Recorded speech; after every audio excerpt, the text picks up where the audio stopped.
वटपौर्णिमा, नात्याचं आत्मचिंतन. वडाला फेऱ्या मारताना आज मनालाही एक फेरी घालूया.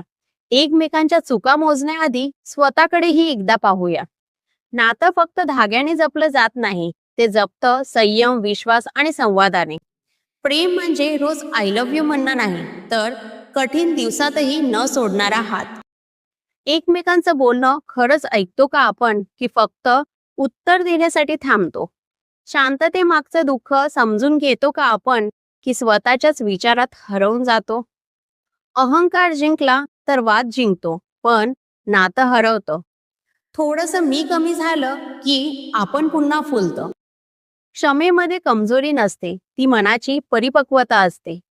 आदर, कृतज्ञता आणि विश्वास यांनीच संसाराला अर्थ मिळत असतो.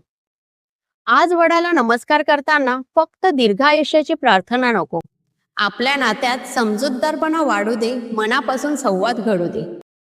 कारण प्रत्येक मजबूत नात्यामागे परिपूर्ण माणसं नसतात, एकमेकांना समजून घेण्याचा दररोज नवा प्रयत्न करणारी दोन मनं असतात.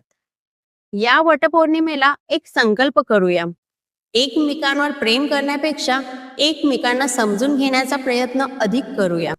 कारण समजून घेतलेलं प्रेमच काळाच्या प्रत्येक परीक्षेत टिकून राहते. कारण समजून घेतलेलं प्रेमच काळाच्या प्रत्येक परीक्षेत टिकून राहतं. वटपौर्णिमेच्या तुम्हाला खूप शुभेच्छा. धन्यवाद.